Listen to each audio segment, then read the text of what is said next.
Well, let me tell you what we're going to do today. We have constructed a mini election, but Harry Hersey, as you have served as a technical advisor of how to do this, we're going to ask you to remain outside. After you, let me introduce you to my election staff.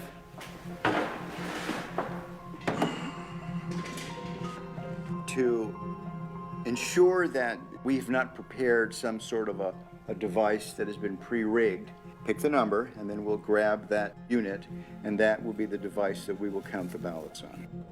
I just feel like this is the one. Okay, and the winner is unit 15191. 5191.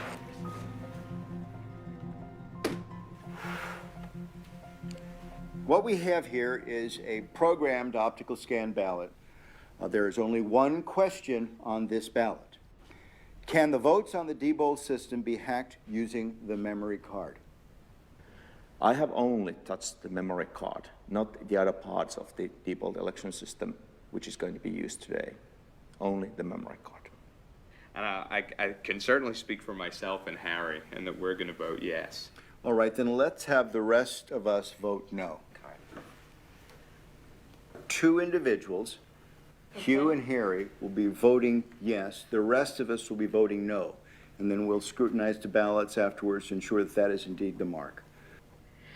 I will say that I'm wrong and Diebold is right, and I'm going to say no, they cannot be hacked. It's impossible. So I'd vote no. I'm going to film myself voting. Excuse me. I'm going to mark this ballot no.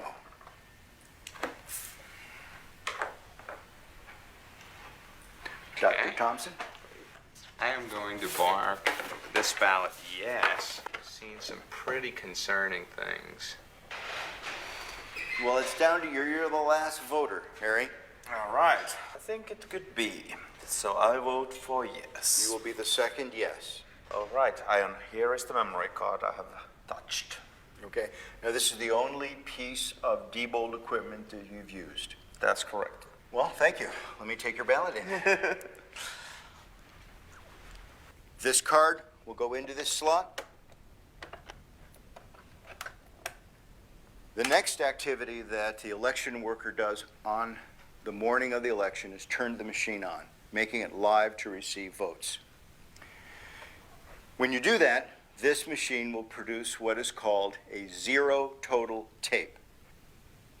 The machine is going through a self-test analysis, and then it'll spontaneously turn on.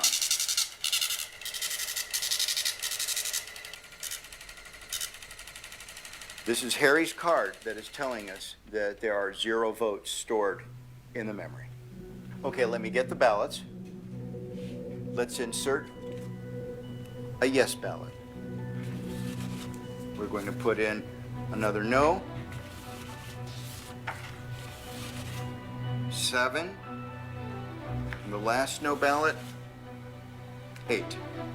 Placing the ender card in this device and telling it to turn off its counting function and do its reporting function will now cause the voting machine to print out a tape reading the number of votes that it had just read.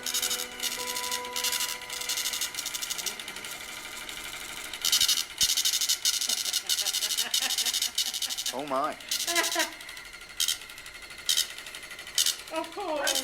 Oh, no. What is it? What is it? 7 yes, 1 no. Oh, my gosh. Oh, my gosh. Let me see. Here's the tape. 7 people said it could be hacked. And we put through 6 and 2. 6 no no's and 2 2 yes. yeses. Oh, my gosh. Do you know what this means? How do we know that Harry didn't just change the report and the votes themselves on the memory card are still correct? If that was the case, when they go into GEMS, the results would be different, isn't that right?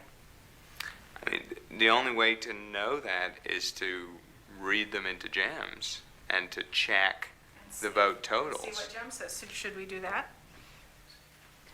I think we should, because I want to confirm for my own analysis Is this just a superficial? Right, that's a good In other words, question. Did we just change the words on this paper? And we will upload this memory card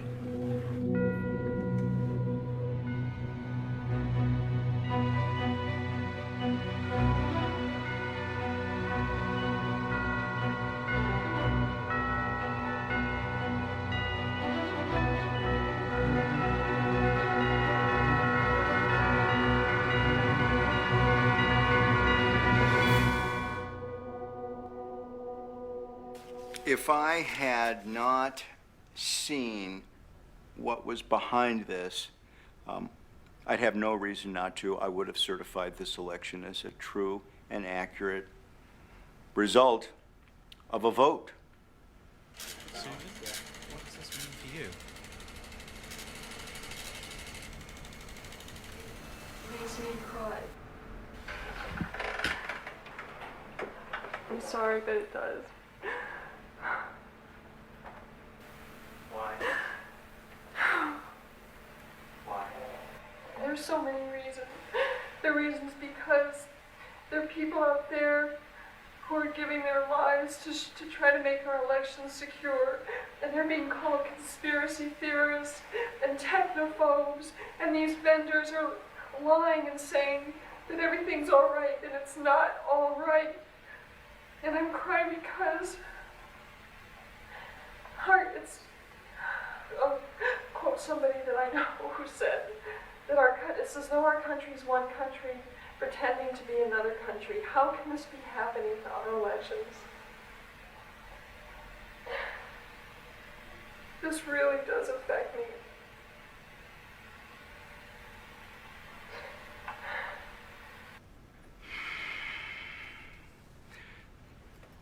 I don't know exactly how to describe what I saw here.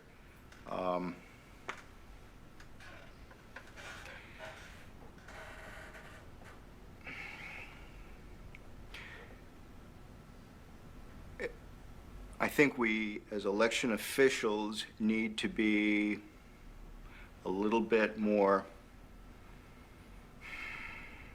demanding from the vendors as to the technical specifications of this equipment.